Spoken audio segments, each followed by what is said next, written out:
Fala, grande guerreiro e grande guerreira, aqui professor Felipe Ávila. Vamos aqui para mais um evento da lei de tortura, tá? Lei 9455 de 97, que é o objeto da nossa aula, lei de tortura. Lei 9455 de 97. Veja, isso aqui é o terceiro de 3 eventos que a gente gravou sobre a lei de tortura. Você tem outros 2 eventos de 1 hora, de 50 minutos a 1 hora aí no YouTube. Tá? Então eu peço que, se você não assistiu esses 2 primeiros eventos, assista, que daí você vai pegar a continuidade. Então aqui eu vou continuar da onde a gente parou no segundo evento dessa aula de tortura, tá bom? Para a gente finalizar a lei e você ter um material muito bacana a respeito dessa lei que vem caindo aí em todos os concursos da carreira policial, tá? Muito bem, dando continuidade, eu vou numerar do item 1 aqui, mas eu tô continuando o que a gente viu na aula passada. Tá bom? No evento passado ali. Muito bem. O primeiro item da aula eu vou colocar número 1. Vamos lá. Vimos os crimes, tá? Vimos todos os crimes da lei de tortura, mas agora a gente precisa analisar as qualificadoras e causas de aumento de pena que estão presentes na lei de tortura. Tá bom? Vamos começar aqui pelas qualificadoras. Deixa eu só passar um risquinho aqui. 1.1 qualificadoras. As qualificadoras, faltou o D aqui. Doras. Aí, agora sim. Estão lá no artigo 1º, parágrafo 3º da lei. Tá? Parágrafo 3º, você tem as qualificadoras. Então, basicamente, nós temos isso aqui, ó. Nós vamos ter tortura, e aí nós teremos o seguinte, ó. Deixa eu só colocar em azul aqui, para você entender comigo. Lesão grave ou gravíssima, e a outra qualificadora que é a morte, tá? Então nós temos essas duas qualificadoras. Se o delito de tortura ocasionar lesão grave ou gravíssima, ou se ocasionar a morte, aí nós teremos figura qualificada, tá? Isso aqui é o que está na letra da lei, mas basta isso? Não, eu tenho que aprofundar um pouco mais com você. Então veja, nós temos aqui o seguinte, ó, em relação à tortura, lembre-se que ela vai ocorrer a título de dolo. O sujeito ativo tem que ter o dolo de praticar a tortura, até porque não existe crime de tortura culposo. Todo crime de tortura ele é doloso, então eu tenho que ter o dolo, tá? Muito bem. Mas em relação à lesão grave ou gravíssima ou à morte, nós podemos chamar isso aqui de resultado agravador. Pode vir aqui na sua prova desse jeito também, tá? Então, em relação ao resultado agravador, que é a lesão grave ou gravíssima ou a morte, obrigatoriamente eles devem ocorrer a título de culpa. Então, obrigatoriamente, aqui eu tenho que ter o quê? Culpa. Obrigatoriamente. Professor, e se for dolo na morte, dolo na lesão? Eu não tenho a figura qualificada. Então, perceba aqui, subindo um pouco mais o nosso degrau de conhecimento, que quando eu tenho dolo no antecedente e culpa no consequente, eu tenho o crime denominado de préter doloso. Isso aqui não é difícil, é tranquilo. Crime préter doloso é isso que está no quadro para você.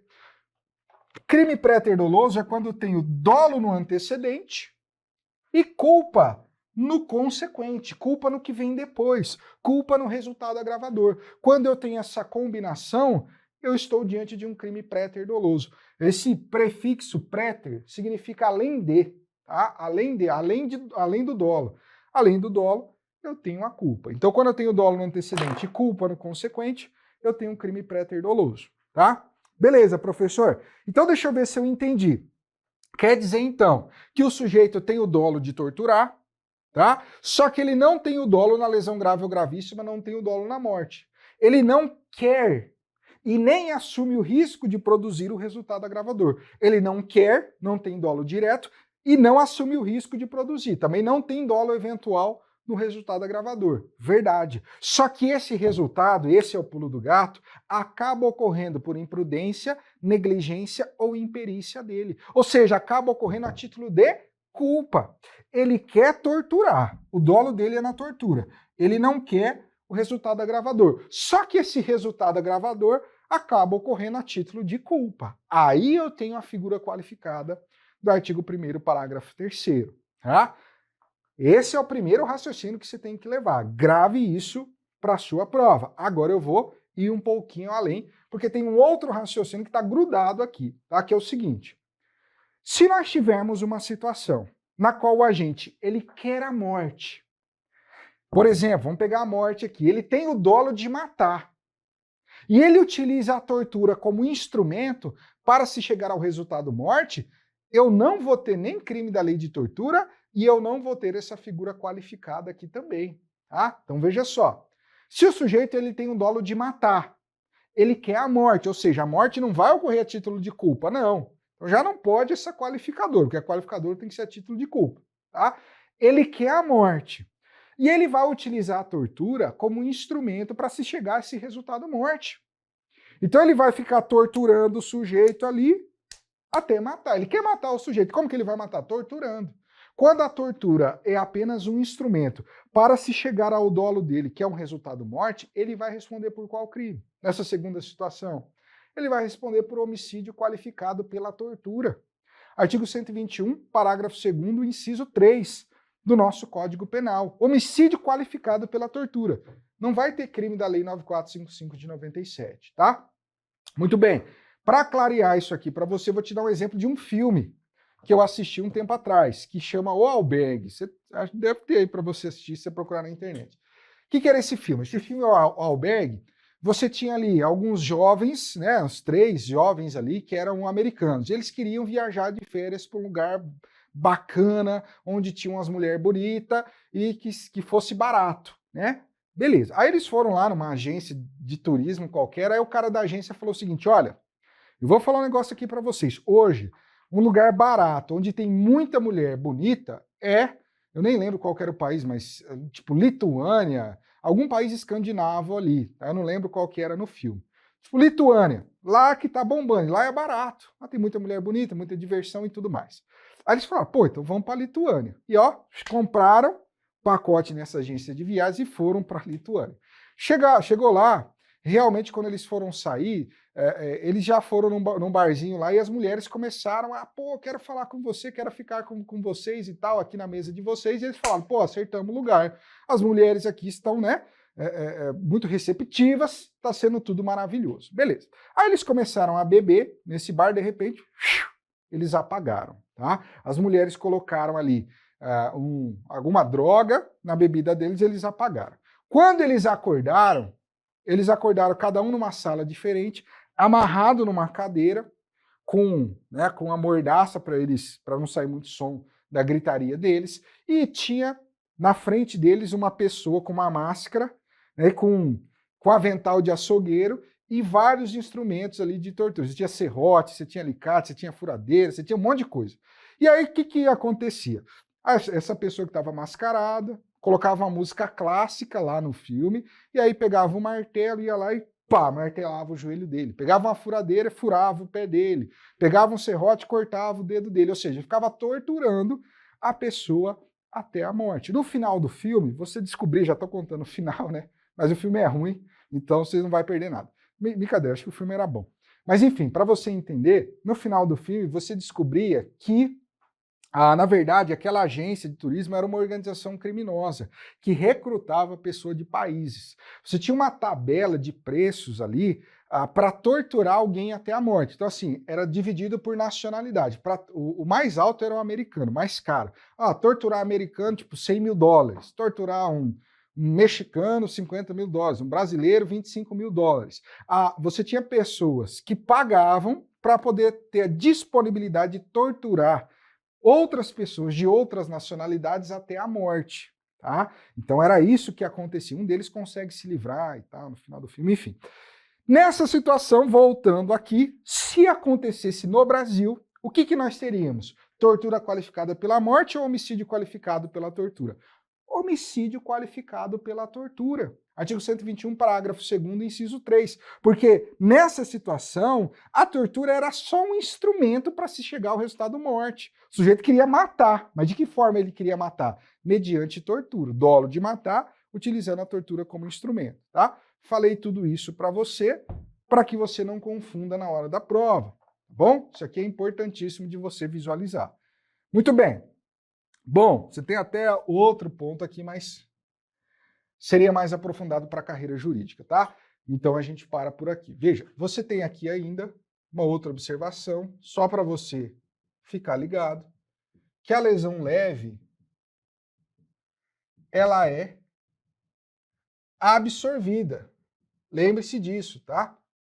Ou seja, a lesão corporal que vai qualificar ali, se for um resultado culposo, é a lesão grave ou gravíssima. A lesão leve vai ser absorvida pelo delito de tortura, tá bom? Cuidado com isso aqui também. Você tem uma discussão na doutrina, muito grande, inclusive, se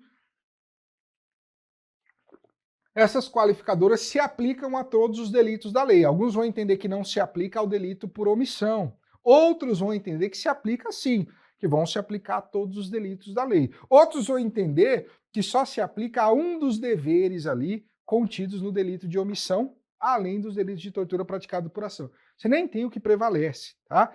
Então, não é interessante para você. Nós entendemos que aplica a todos os delitos, mas você tem muita divergência. Não vai cair na sua prova isso aí, tá? Nem pode cair. Muito bem.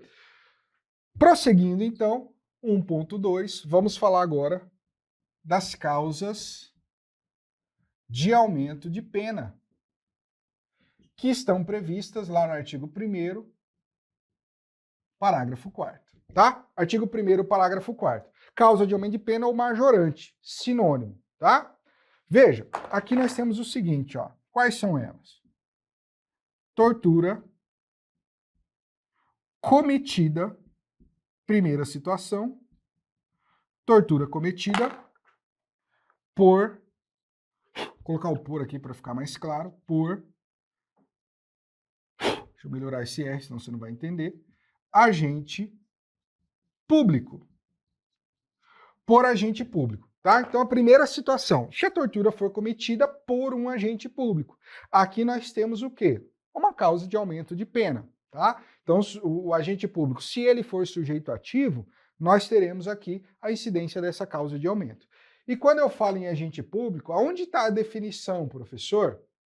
Bom, se você olhar nos livros, boa parte deles vão trazer o artigo 327 do Código Penal, tá? Alguns vão trazer o artigo 2º da nova lei de abuso de autoridade. A Renato Brasileiro traz o artigo 2º. Eu também acredito que o conceito agora se extrai do artigo 2º da lei de abuso de autoridade, mas alguns ainda trazem o conceito do Código Penal. Por isso que eu coloco ele aqui para você. Vários livros, inclusive, tá bom? Lá você vai ter também o conceito de funcionário público, de agente público para fins penais. Então, se for cometida por um agente público, sujeito ativo, agente público, vai ter incidência da causa de aumento.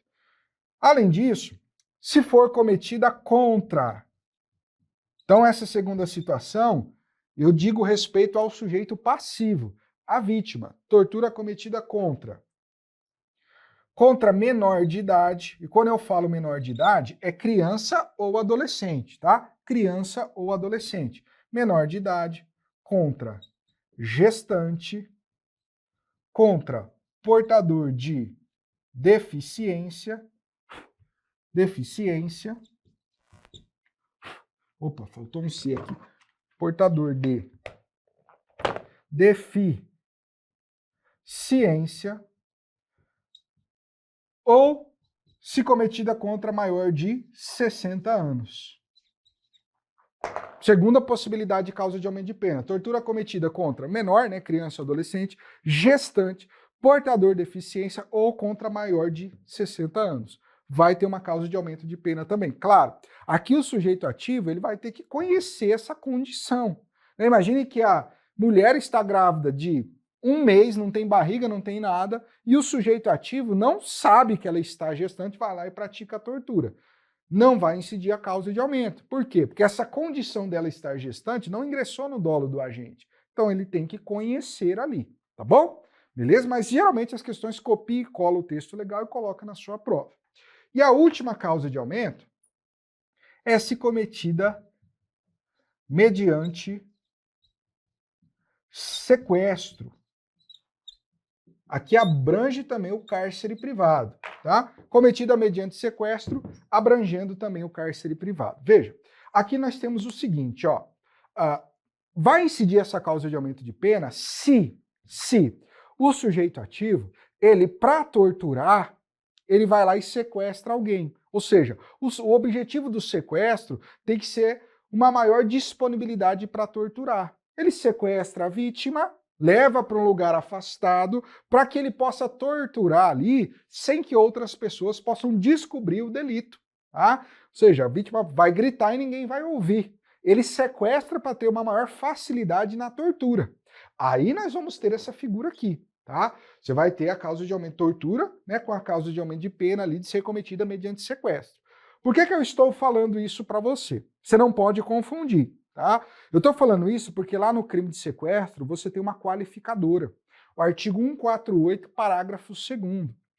É uma figura qualificada na situação do sequestro ocasionar sofrimento físico ou moral à vítima. Então, se diante do sequestro, só do sequestro, não há tortura aqui, tá? Se for só em razão do sequestro, ocasionar um sofrimento físico ou moral à vítima, não haverá delito de tortura, mas sim sequestro qualificado. Muitas vezes, só em razão do sequestro, o sequestro por si só, já ocasiona sofrimento físico ou moral. O sequestrador não torturou, não é o objetivo dele torturar, ele não tortura a vítima, ele apenas sequestra. Só que em razão apenas do sequestro, acaba ocasionando sofrimento físico ou moral. Pode acontecer? Pode. Nessa situação, você vai ter a figura do sequestro qualificado, 148, parágrafo 2º. É diferente dessa figura aqui. Essa figura é o sujeito que torturou, ele quer torturar, e para torturar, ele sequestra. O objetivo dele é ter uma maior facilidade na tortura. Aí eu vou ter essa causa de aumento de pena, tá bom? Cuidado com isso aqui também. Beleza. E com isso fechamos as causas de aumento de pena. Elas podem ser aplicadas a todos os delitos da lei, tá? Isso aqui, doutrina majoritária. Qualquer delito vai incidir a causa de aumento de pena. Muito bem. Agora, vamos para o item 2 da nossa aula, falar de algumas consequências. Falar de algumas consequências importantes aqui. Onde estão essas consequências? Lá no artigo 1º, parágrafos 5º, 6º e 7º da lei de tortura, tá? Então, algumas consequências que estão no parágrafo 5º, 6º e 7º. Vamos começar aqui pelo parágrafo 5º. O que nós temos aqui no parágrafo 5º? Ó, nós temos um efeito da condenação. Sujeito que é condenado, ó, condenação. Sujeito que é condenado por crime da lei de tortura, qual que é o efeito que incidirá a ele? Se ele for condenado, nós teremos o quê? A perda do cargo, emprego, cargo e emprego, ou função pública, vai perder o cargo, emprego ou função pública, mas teremos também a interdição desse cargo, emprego ou função pública para o exercício dele, não vai poder exercer pelo dobro do prazo da pena aplicada na condenação. Vou te mostrar isso aqui, tá? Então, qualquer um que foi condenado por crime da lei de tortura vai incidir esse efeito. Vai perder o cargo, emprego ou função, né, se ele for um agente público, mas também vai ficar interditado para o exercício desse cargo, emprego ou função, ou de qualquer cargo, emprego ou função, pelo dobro do prazo da pena aplicada na condenação. Você tem que gravar, que é o dobro. Então, se for condenado por 10 anos, essa interdição vai ser pelo dobro, né? 20 anos, tá? Então, vai ser interditado pelo dobro do prazo da pena aplicada na condenação. Isso aqui é o primeiro ponto que você tem que saber. Segundo ponto, você tem que saber que esse efeito, ele é automático. Esse efeito ele é automático, ou seja, foi condenado, pá, automaticamente vai incidir esse efeito a ele. Vai perder o cargo, emprego ou função e ficar interditado pelo dobro do prazo da pena aplicada na condenação. Tá? É um efeito automático, ou seja, o juiz precisa fundamentar esse efeito? Não. Ah, professor, e se o juiz não disser nada sobre esse efeito na condenação? Não importa. Mesmo assim, ele será aplicado, porque ele é um efeito automático. Condenou? Automaticamente vai incidir esse efeito aqui. Então ele é um efeito automático. Você tem que lembrar disso, porque na lei de abuso de autoridade você tem efeitos não automáticos, por exemplo, e você tem outras leis que trazem ali alguns efeitos automáticos, outros não automáticos. Esse da lei de tortura é um efeito automático da condenação, tá? Cuidado com isso aqui, é importantíssimo que você saiba. Beleza, eu vou colocar aqui do lado porque cabe os nossos parágrafos 6º e 7º. Ó, aqui parágrafo 6º. Você tem qual consequência? Você tem aqui a previsão de que os crimes da lei de tortura são inafiançáveis e insuscetíveis do quê? De graça e de anistia. Tá? Então você tem essa previsão na lei. Ó. Crime da lei de tortura é inafiançável. Não cabe fiança. Não cabe fiança para crime da lei de tortura, de jeito nenhum. E também serão insuscetíveis, ou seja, não cabe também nem graça e nem anistia. Tá? Vai poder ser beneficiado por graça ou anistia, que são modalidades de extinção de punibilidade ali, tá? Você aprende de forma profunda lá em direito penal, ou em teoria geral da pena lá em direito penal parte geral, tá? Ou direito constitucional também, enfim.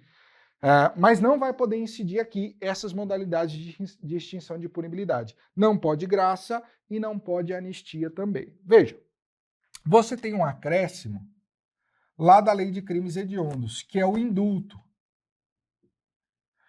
Faltou um L aqui, indulto. Quando você olha a lei de tortura, ela só proíbe graça e anistia. Não fala nada sobre o indulto. Só que quando você olha lá na lei de crimes hediondos, né, a lei 8.072/90, lá no artigo 2º, para os crimes hediondos e para os equiparados hediondos também, é vedado graça, é vedado anistia e é vedado também o indulto. Então a lei de crimes hediondos acrescenta a vedação ao indulto.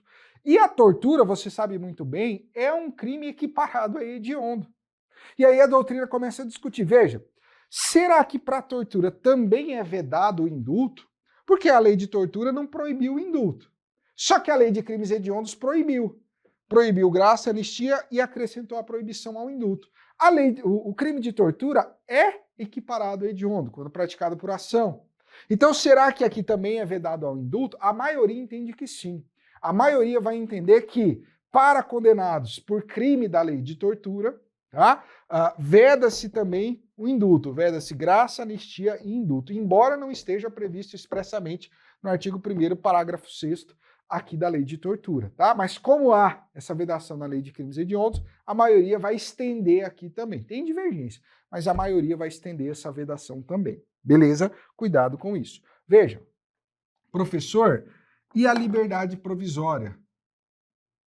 Liberdade provisória. Ela é possível? É possível. É possível, só que lembre-se, sempre sem fiança. Vou colocar aqui, ó, sempre sem fiança, tá? Liberdade provisória cabe para o sujeito que está respondendo aqui por crime da lei de tortura? Cabe. É possível. A liberdade provisória, que é quando o sujeito responde o processo em liberdade, ela vai ser possível quando não estiver presente o quê? Os requisitos da prisão cautelar. Não tem requisito da prisão preventiva, não tem requisito para decretar a prisão temporária, vai conceder a liberdade provisória. Na lei de tortura é totalmente possível a liberdade provisória. Mas lembre-se, ela será sempre sem fiança. Porque quando você aprende isso lá em processo penal, você vê que a liberdade provisória ela pode ser concedida com ou sem fiança, exigindo a fiança do sujeito, para ter liberdade provisória, você vai ter que pagar a fiança. Ou não, tá? Ou pode não se exigir fiança também.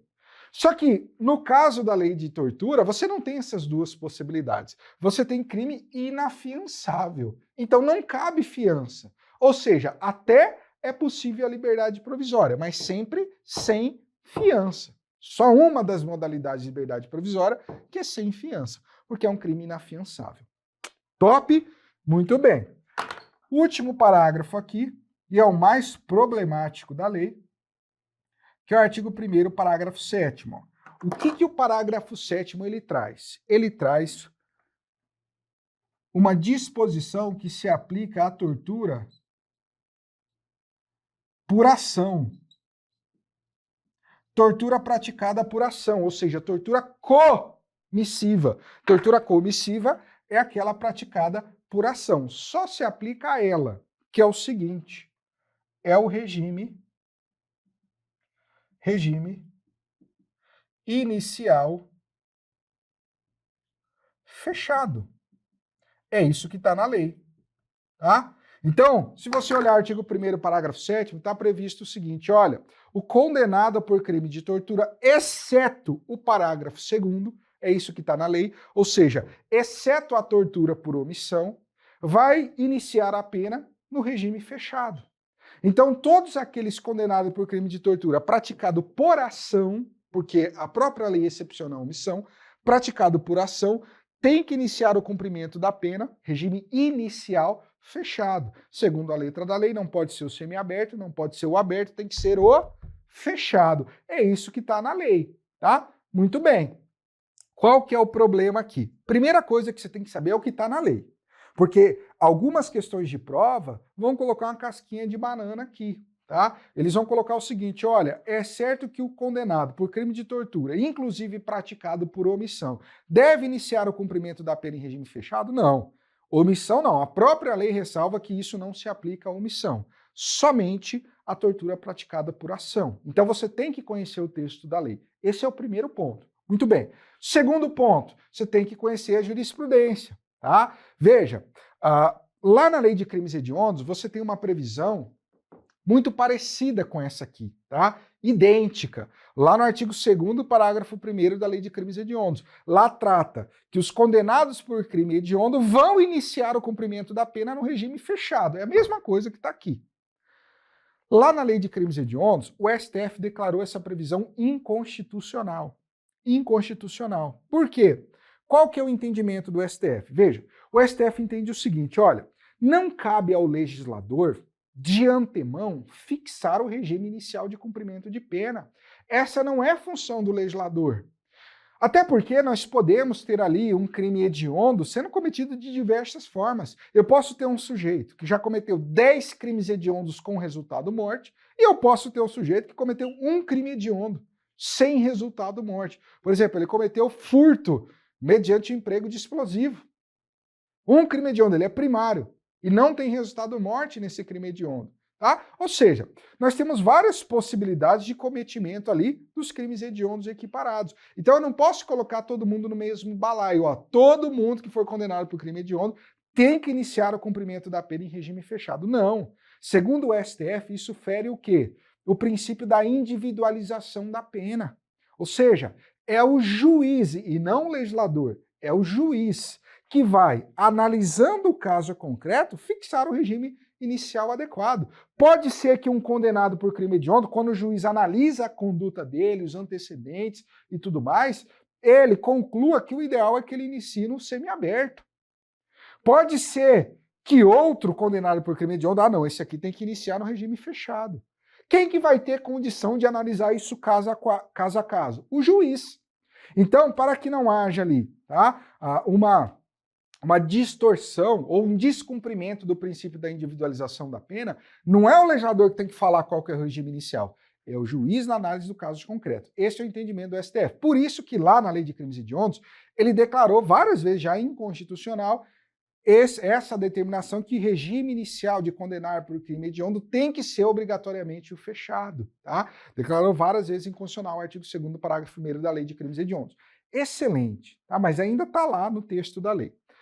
Professor, então quando a gente vem aqui para a lei de tortura, nesse artigo 1º, parágrafo 7º, como eu tenho aqui a mesma disposição, só que aplicada à tortura, que inclusive tortura por ação é equiparado a hediondo, o STF vai aplicar o mesmo raciocínio.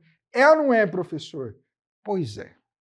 Aí que está o problema. Porque nós temos um precedente, embora seja isolado, existe, inclusive foi publicado em informativo, que entendeu válida essa opção do legislador, que entendeu constitucional esse artigo 1º, parágrafo 7º. Tá? Ou seja, essa opção do legislador que o condenado por crime de tortura praticado por ação deve iniciar o cumprimento da pena em regime fechado. Só que a doutrina critica demais essa decisão, porque ela é totalmente incoerente com as outras decisões aplicadas ali no contexto da lei de crimes hediondos, ou seja, um dispositivo idêntico, lá você teve um raciocínio e aqui você teve outro, que segurança jurídica é essa? Então essa decisão aqui é muito criticada. E para piorar um pouco a situação, o STJ tem julgados, tem acordos no qual ele considera isso aqui inconstitucional. E ele vai se valer de julgados do STF, da lei de crimes hediondos, para considerar isso inconstitucional. Então veja, você tem um precedente do STF que considerou isso aqui constitucional, né, o que está no artigo 1º, parágrafo 7º. Você tem muita crítica da doutrina em relação a esse ponto, porque lá na lei de crimes hediondos a mesma disposição é considerada inconstitucional pelo próprio STF, e aqui você tem julgado do STJ, nosso livro a gente traz, que considerou inconstitucional com base na jurisprudência do STF. É uma bagunça isso aqui.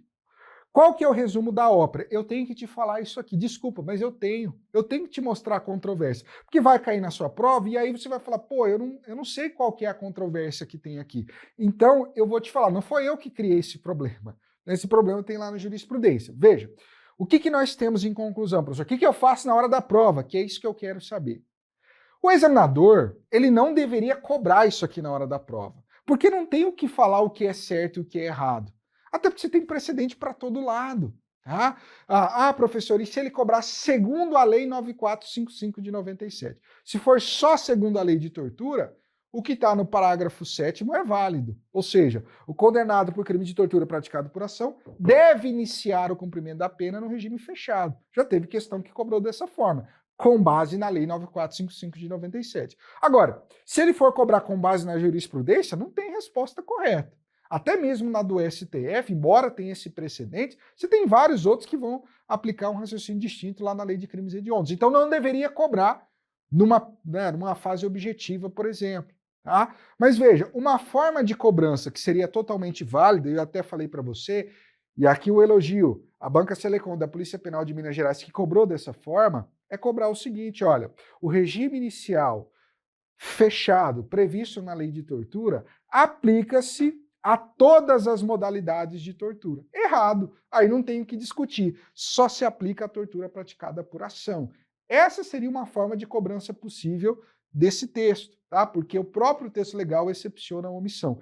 E é dessa forma que a banca cobrou lá na Polícia Penal de Minas. Legal, aí é possível ser cobrado. Agora, exigir do aluno que ele interprete o que a banca quer saber, se é STF, se é STJ, se é doutrina, se é texto da lei, o aluno tem bola de cristal. Não deveria ser cobrado dessa forma, tá? Porque é difícil você apontar uma resposta.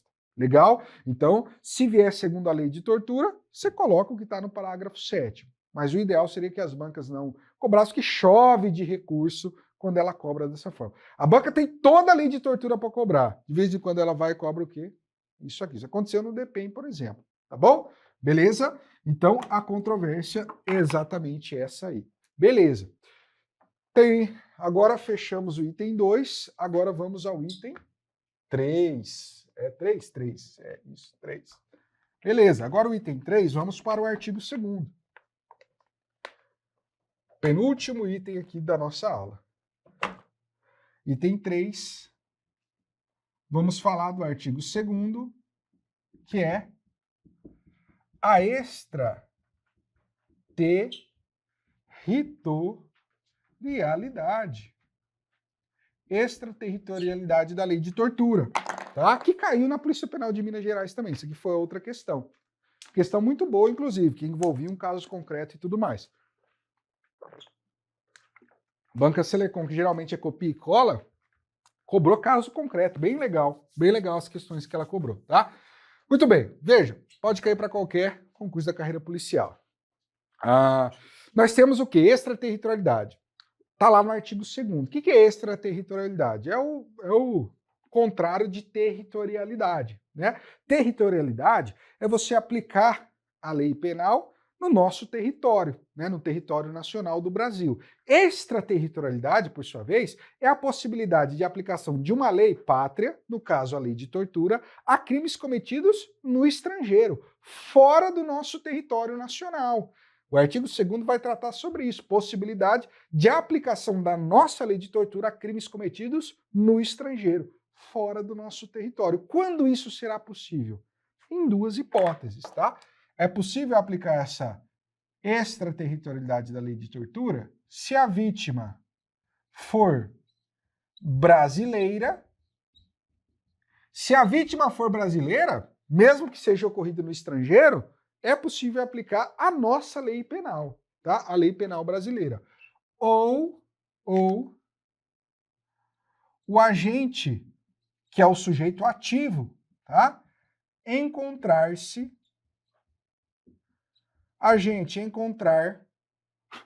um R aqui, encontrar-se em local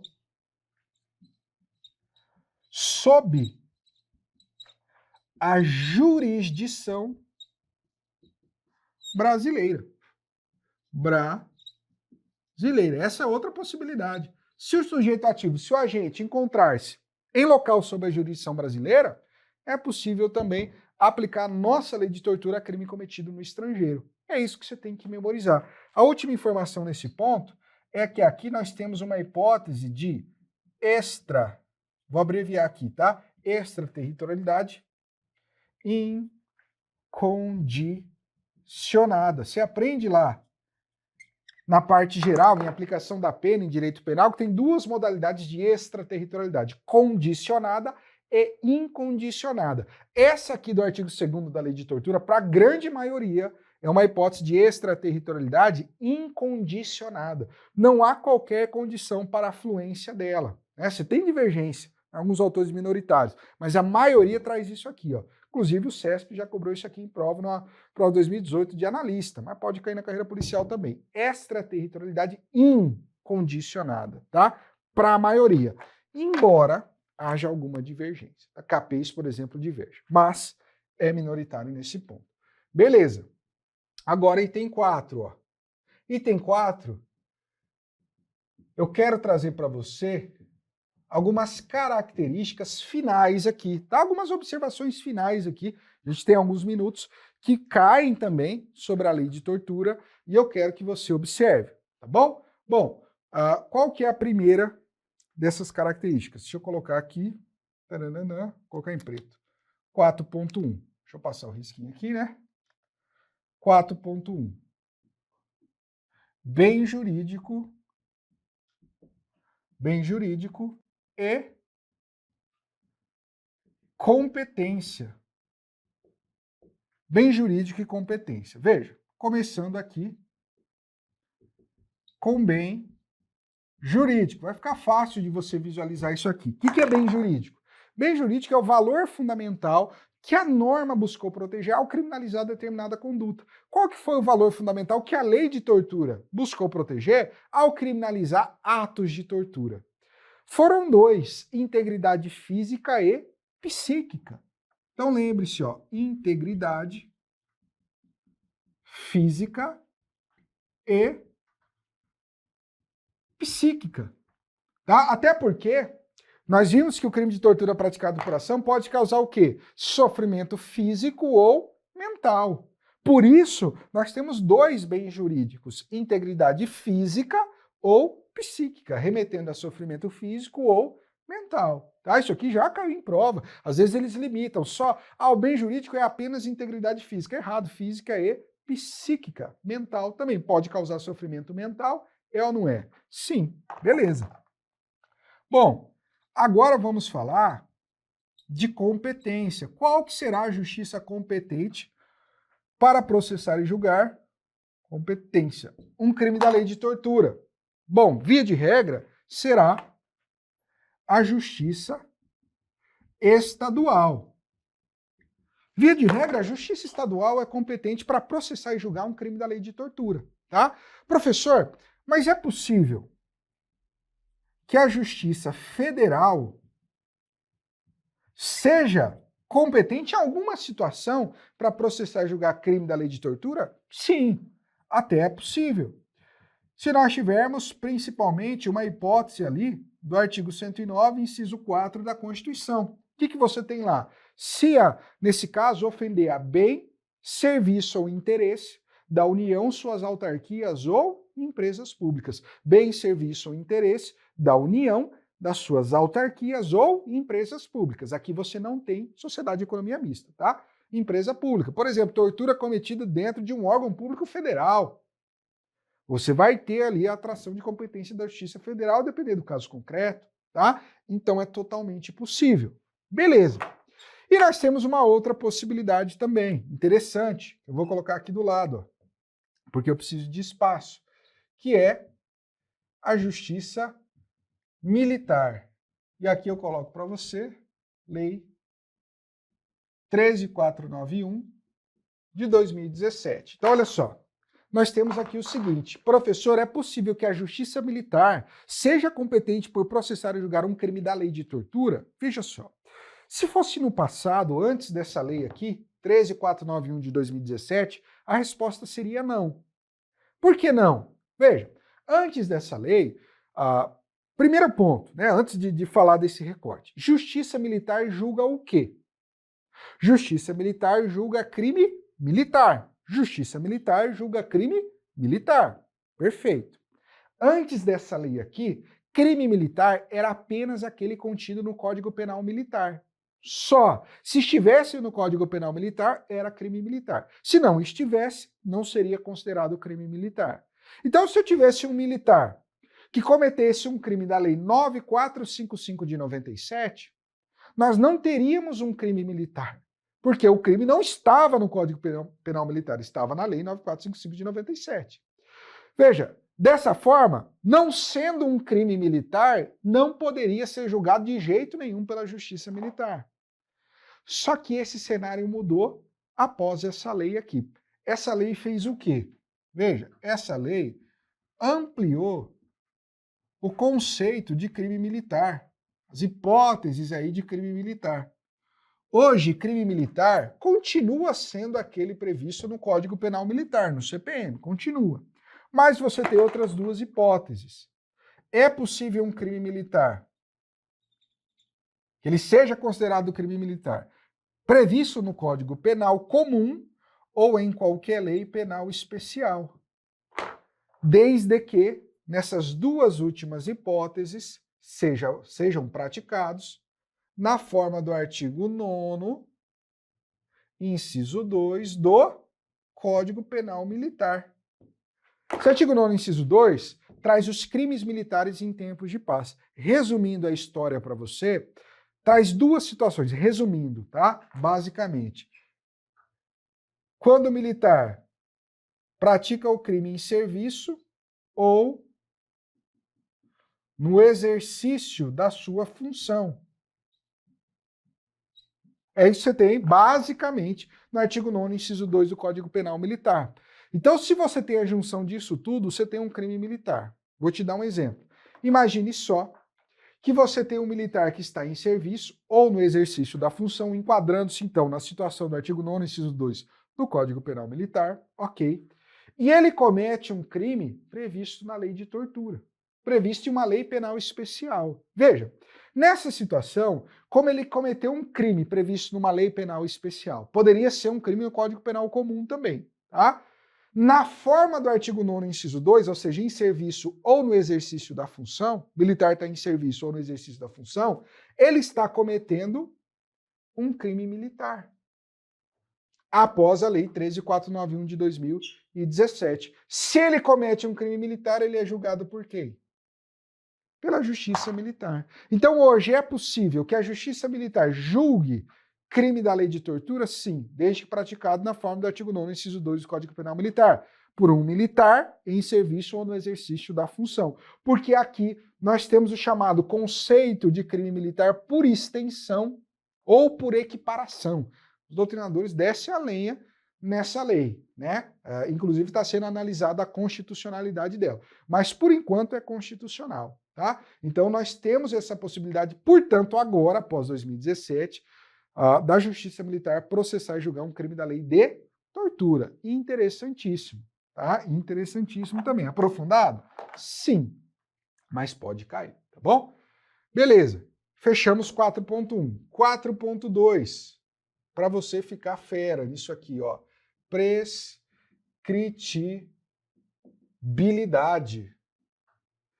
Prescritibilidade. Veja, crime da lei de tortura vai prescrever? Vai.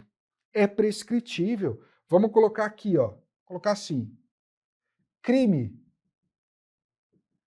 de tortura, ele é prescritível.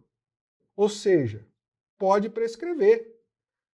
Ele não é imprescritível, não. Ele vai prescrever. Eu tenho 3 hoje, né? 2, 3 crimes imprescritíveis no nosso ordenamento. Você tem o quê? Primeiro, a ação de grupos armados, civis ou militares, contra a ordem constitucional e o Estado democrático, é o primeiro imprescritível. Você tem o racismo, que também é imprescritível. E você tem também a injúria racial, do artigo 140, parágrafo 3º do Código Penal. Tá? Tanto o STF quanto o STJ equiparam a injúria racial do 140, parágrafo 3º do Código Penal, ao racismo para fins de imprescritibilidade. Será imprescritível também. Só esses 3. Tortura, prescreve. Crime de tortura, prescreve. Tá?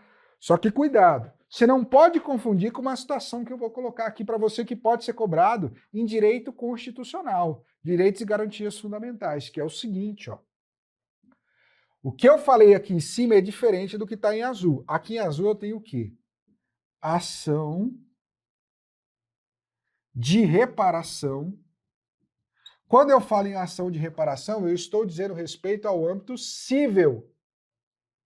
A ação de reparação no âmbito civil ou civil, em decorrência de ato de tortura praticado durante o regime militar brasileiro. Ação de reparação no âmbito civil em decorrência de ato de tortura praticado durante o regime militar brasileiro. Isso aqui será imprescritível. Isso aqui não vai prescrever. Só que aqui eu não estou falando do crime de tortura, não é o âmbito penal, o crime prescreve. Aqui eu estou falando de uma ação no âmbito civil, que é uma ação de reparação, e não é qualquer ato de tortura. É um ato de tortura praticado durante o regime militar brasileiro. Aqui será imprescritível. Pode ser cobrado de você aonde? Direitos e garantias fundamentais, tá? E aí você tem que ficar ligado. Você lembra a última prova da Polícia Federal, por exemplo, o nível que veio direitos e garantias fundamentais. Então, muito cuidado com isso aqui, tá bom? Beleza.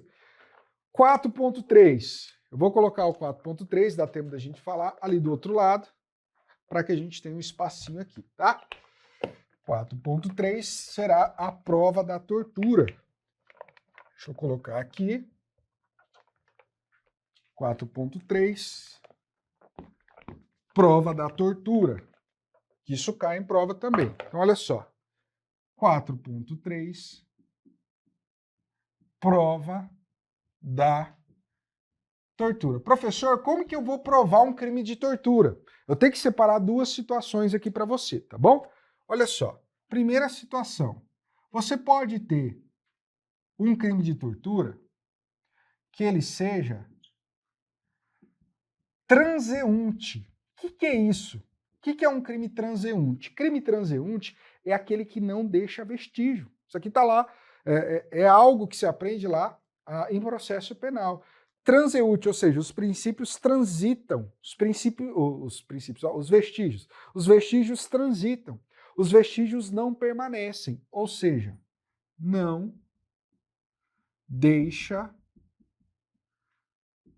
vestígios. Professor, é possível que um crime da lei de tortura não deixe vestígios? Sim. Geralmente, quando a tortura causa apenas sofrimento mental, ela não vai deixar vestígios de ordem física. Tá? Então é possível que nós tenhamos crime de tortura que não deixe vestígios, como, por exemplo, se causar sofrimento mental. Tá? Geralmente não deixa vestígios. Como é que a gente vai provar? A doutrina fala, por qualquer meio de prova. Não tem uma forma pré-estabelecida, qualquer meio de prova. Prova testemunhal, uma prova documental, print de conversa, qualquer meio de prova é admitido, tá? Quando não deixar vestígio, como, por exemplo, se causar sofrimento mental. Mas, óbvio que é muito mais comum que o delito da lei de tortura seja não transeunte. O que é não transeunte? É o contrário, né? Não transeunte. Os vestígios não transitam. Os vestígios permanecem. Ou seja, a infração deixa vestígios. É o que geralmente ocorre, né? Imagine só que uma pessoa vai lá e espanca a outra para que ela confesse a prática de um delito. Deixa ela toda arrebentada. Vários ferimentos no rosto. Tá? Cometeu o delito do artigo 1º, inciso 1, a linha A, tortura à prova. Tortura ali é empregada com o objetivo da vítima confessar um delito, por exemplo. Tá? Então é um crime que deixou vestígios, não transeunte. Se deixou vestígio, como que vai ser provado essa tortura? Veja, o Código de Processo Penal vai trazer que nessa situação, se deixou vestígio, vai ter que realizar o exame de corpo de delito. Isso aqui está lá no artigo 158 do CPP. Se deixou vestígio, vai ter que realizar o exame de corpo de delito, que pode ser direto ou indireto, e não pode suprir a confissão do acusado. Pode usar a confissão do acusado aqui para suprir a ausência do exame de corpo de delito? Não, não pode. Tá lá no 158 do CPP. Vai realizar o exame de corpo de delito. Só que vamos imaginar uma outra situação que acontece na prática. Imagine só, nesse exemplo que eu citei, o sujeito foi lá, espancou a vítima, está toda ensanguentada, tá? Para que ela confessasse a prática de um delito. Só que imagine que a vítima não vai imediatamente à delegacia de polícia. Não. Tá? Ela demora para ir na delegacia de polícia, ela está muito abalada, ela vai depois de 1 mês e meio para a delegacia de polícia registrar a ocorrência. E depois de 1 mês e meio, os vestígios já desapareceram.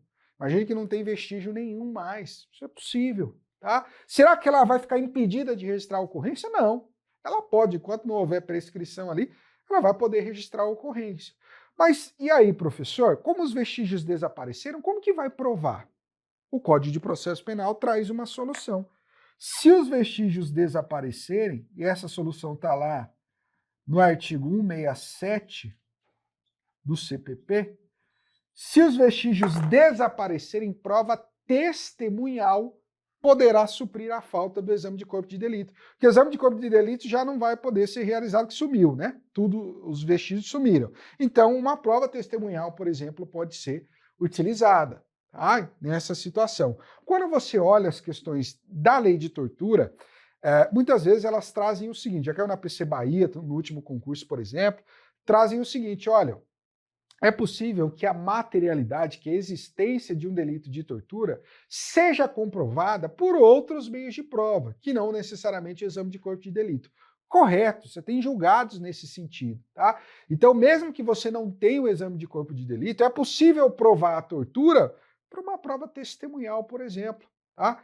Por outros meios de prova. Você tem ali isso sendo ensinado pela jurisprudência, tá? Então, fechamos esse ponto. Agora, o último item que eu quero ressaltar com você, aqui do lado, que é o 4.4, nós temos aqui a teoria da bomba relógio. Teoria da bomba relógio. Veja, o que é essa teoria da bomba relógio, professor? Ou teoria do cenário da bomba relógio. Olha só, essa é uma teoria de origem norte-americana, que é aplicada geralmente no cometimento de atos terroristas, tá?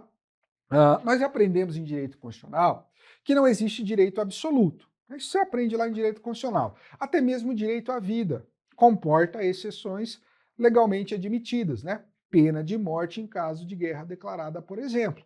Então a gente não tem direito absoluto. Só que, por outro lado, quando você estuda alguns autores de direito constitucional, direitos humanos, eles enxergam que o direito a não ser torturado seria um direito absoluto. Então não haveria exceção ao direito a não ser torturado. Seria ali uma hipótese de direito absoluto para alguns. Pois bem, a teoria da bomba relógio ela vem lançar uma discussão nesse limbo, nesse meio. De que forma?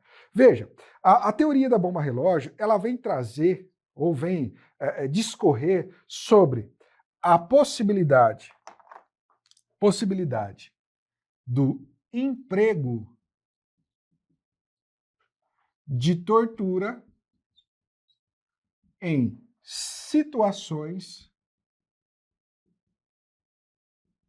extremas, como, por exemplo, cometimento de atos de terrorismo. Emprego de tortura em situações extremas. E eu vou te dar um exemplo. Imagine comigo, que um terrorista coloca uma bomba no metrô de São Paulo, na estação da Sé. Já morei em São Paulo, e a estação da Sé, ó, cheia de gente, muita gente. Imagine só que ele coloca às 17 horas uma bomba relógio na estação da Sé, ninguém sabe onde está, colocou ali, e essa bomba relógio, ela tem ali o detonador cronológico em 1 hora, ou seja, daqui 1 hora, automaticamente ela vai explodir. Acionou o detonador ali. 1 hora. Então, às 18 horas, colocou 17, às 18 horas, essa bomba vai explodir e matar milhares de pessoas. 18 horas, horário de pico no metrô da Sé. Polícia fica sabendo disso e às 17h30, faltando 30 minutos para a bomba ser acionada, eles conseguem capturar o terrorista. A polícia conseguiu capturar o terrorista. E aí indagam o terrorista. Em que local está a bomba? Ninguém sabe onde está. Tá? Em que local que está a bomba que vai disparar daqui meia hora? O terrorista fala o seguinte, não vou falar. Prefiro morrer na prisão do que revelar o local da bomba. Ela vai disparar daqui meia hora. Não vou falar onde está essa bomba. Pense nessa situação extrema de ato terrorista. Bom, o raciocínio dessa teoria é o seguinte, ó. Nessa situação, você tem de um lado o bem jurídico, integridade física do terrorista, e de outro lado, você tem o bem jurídico, vida das pessoas inocentes que fatalmente vão morrer se essa bomba for acionada às 18h30. Tá? Então veja, você tem aqui uma situação de sopesamento, tem que analisar essa situação. Os adeptos da teoria da bomba relógio vão entender que nessa situação extrema é legítimo empregar a tortura sacrificando o bem jurídico e integridade física do terrorista para dar prevalência ao bem jurídico vida das pessoas inocentes. Ou seja, seria legítimo, não seria ilícito torturar o terrorista, falta meia hora, para que ele fale a localização da bomba. E aí a polícia possa desarmá-la, preservando a vida das pessoas inocentes. Quando é sopesado isso aqui, você tem o bem jurídico vida das pessoas inocentes prevalecendo apenas, entre aspas, a integridade física ali do terrorista.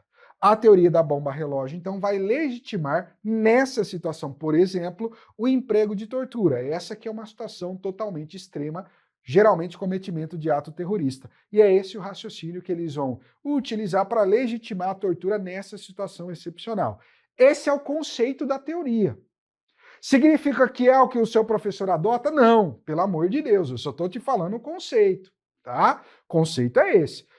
Origem norte-americana, inclusive.